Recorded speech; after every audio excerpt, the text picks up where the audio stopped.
ಈಗ accept ಮಾಡ್ಕೊಂಡಿದ್ದಾರೆ. Then Mysuru ದಸರಾನಲ್ಲಿ first ಬ್ಯಾಂಗ್ಳೂರಿಗೆ ಕಾಲಿಟ್ಟ ಮೇಲೆ ಬಂದಂಥ ಫಸ್ಟ್ ಶೋ ನನಗೆ ಫ್ಯಾಷನ್ ಶೋಸ್. ಅದು ಇದಿಲ್ಲ, ಬ್ಯೂಟಿ ಪೇಜೆಂಟ್ ಆ ಥರ ಎಲ್ಲ ಏನೂ ಇಲ್ಲ. ಅಲ್ಲಿಂದ ನನ್ನ ಮಾಡ್ಲಿಂಗ್ ಕರಿಯರ್ ಸ್ಟಾರ್ಟ್ ಆಯಿತು, ರಿಯಲ್ ಮಾಡ್ಲಿಂಗ್ ಕರಿಯರ್.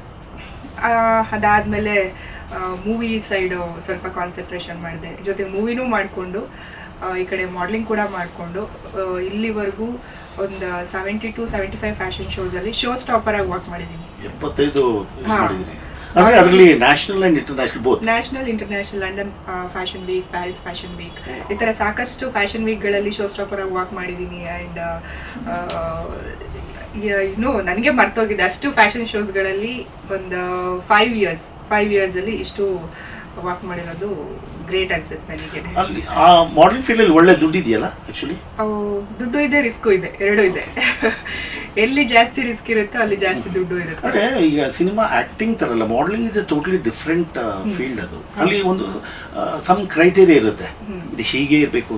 ಒಂಚೂರು ಎಕ್ಸ್ಪ್ಲೇನ್ ಮಾಡಿ, ಏನೇನು ಇರಬೇಕು ಒಬ್ಬ ಮಾಡಲ್ ಆಗಬೇಕಂದ್ರೆ? ಮೇಯ್ನ್ ನೋಡೋದು ಅಂದರೆ ಹೈಟ್ ಇರಬೇಕು, ಓಕೆ, ಮತ್ತು ಹೀಲ್ಸ್ ಅಂತೂ ಕಂಪಲ್ಸರಿ ಹಾಕಲೇಬೇಕು. ಹೌದು. ಮತ್ತಿನ್ನು ಅವರು ಒಂದು ಡಿಸೈನರ್ ಅವ್ರಿಗೆ ಏನು ಕಾಸ್ಟ್ಯೂಮ್ ವೇರ್ ಮಾಡೋಕ್ಕೆ ಹೇಳ್ತಾರೋ ಅದು ಮಾಡಲೇಬೇಕು ಆಬ್ವಿಯಸ್ಲಿ. ಯಾಕಂದರೆ ಒಂದು ಮಾಡೆಲ್ ಅಂದಾಗ ಅವ್ರು ಏನು ಕಾನ್ಸೆಪ್ಟಲ್ಲಿ ಡಿಸೈನ್ ಮಾಡಿರ್ತಾರೋ ಅದನ್ನೇ ತಾನೇ ಮಾಡೆಲ್ಸ್ಗೆ ಹಾಕೋದು. ಸೊ ಮಾಡೆಲ್ಸ್ ರೆಡಿ ಇಲ್ಲ ಅಂದಮೇಲೆ ನಾಟ್ ಅಗ್ರಿ, ಏನು ಡಿಸೈನರ್ ಅಗ್ರಿ ಮಾಡೋದಿಲ್ಲ. ಸೊ ಅದಕ್ಕೂ ಯಾವುದೇ ಕಾಸ್ಟ್ಯೂಮ್ಸ್ ಹಾಕೋಕ್ಕೆ ಅವರು ರೆಡಿ ಇರಬೇಕು. ಹೌದು. ಮೇಯ್ನು ಅದಕ್ಕೆ ತಕ್ಕನಂಗೆ ಏನೇನು ಪ್ರಾಕ್ಟೀಸ್ ಮಾಡಬೇಕು, ವಾಕ್ ಹೇಗೆ ಮಾಡಬೇಕು ಅದೆಲ್ಲ ಮುಂಚೆನೇ ಕಲ್ತ್ಕೊಂಡು ಬಂದು ಇದು ಮಾಡಿರ್ತೀವಿ. ಮತ್ತು ಮೇಯ್ನ್ ಅಂತ ಅಂದರೆ ಹೈಟ್ ಅಷ್ಟೇ. ಚೆನ್ನಾಗಿರ್ಬೇಕು, ಚೆನ್ನಾಗಿಲ್ಲ ಅವೆಲ್ಲ ಏನೂ ಇಲ್ಲ, ಹೈಟ್ ಇರಬೇಕು ಮೇಯ್ನ್. ಎಲ್ಲಿ ಪ್ರತಿಯೊಂದೆಲ್ಲ ನಿಮ್ಮ ದಿನಾನೇ ಕೇಳ್ಪಟ್ಟೆ, ಇವನು ಉಗುರಿಂದ ಹಿಡಿದು ಫೇಸ್ ಗ್ಲೋ ಇರಬೇಕು, ಹಾಗಿರ್ಬೇಕು, ಹೀಗಿರ್ಬೇಕು ಅಂತ ಏನೇನೋ ಕೇಳ್ತಾರಲ್ಲ, ಆ ಥರ ಮೇಂಟೈನ್ ಮಾಡಬೇಕಷ್ಟೇ. ಫ್ಯಾಟಿ ಆ ಥರ ಇದ್ರೆ ಅದೇ ಬೇರೆ ಕ್ಯಾಟಗರಿ. ಸೊ ತುಂಬಾ ಸ್ಲಿಮ್ ಆಗಿರ್ತಾರೆ, ಅದೇ ಬೇರೆ ಕ್ಯಾಟಗರಿ ಮಾಡೆಲ್ಸ್. ಅದರಲ್ಲೂ ಕ್ಯಾಟಗರೀಸ್ ಇದೆಯಾ? ಹೌದು, ಪ್ಲಸ್ ಸೈಜ್ ಮಾಡೆಲ್ ಆ ಥರ ತುಂಬಾ ಇದಾರೆ, ಸಾಕಷ್ಟು ಎಲ್ಲ. ಏನು ಹೇಳೋದಕ್ಕೆ ಹೋದ್ರೆ ಬೇಕು, ಬಲ್ಕ್ ಆಗಿದೆ. ತುಂಬಾನೇ ಇದೆ ಅಂತ. ಬಟ್ ಈ ಒಂದು 5 ವರ್ಷ ನೀವು ಅದನ್ನ ಎಂಜಾಯ್ ಮಾಡಿದಿರಾ ನಿಮ್ಮ ಮಾಡಲಿಂಗ್ ಕರಿಯರ್ನ? ನಿಜವಾಗ್ಲೂ ಒಂದ್ ಕಡೆ ಎಂಜಾಯ್ ಮಾಡಿದೆ.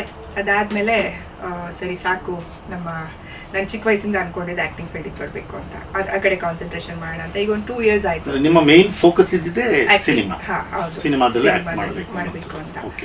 ಬಟ್ ಇದೇನು ಅಂತ ಅಂದ್ರೆ, ಏನೋ ಫ್ರೆಂಡ್ಸ್ ಹೇಳಿದ್ರು, ಸೊ ಅಲ್ಲಿಂದ ಏನೋ ಫಸ್ಟ್ ಪ್ರೈಸ್ ಬಂತು, ಅಲ್ಲಿಂದ ನನಗೆ ಹುಮ್ಮಸ್ ಜಾಸ್ತಿ ಆಯ್ತು, ಸರಿ ಮಾಡೋಣ ಅಂತ ಹೇಳಿ ಮಾಡಿದೆ. ಇಲ್ಲಿವರೆಗೂ ಬಂದಿರೋದು ನನಗೆ ಗೊತ್ತಿಲ್ಲ. ಸೊ ಇಷ್ಟು ಮಾಡಿದ್ದೀನ, ಓಕೆ.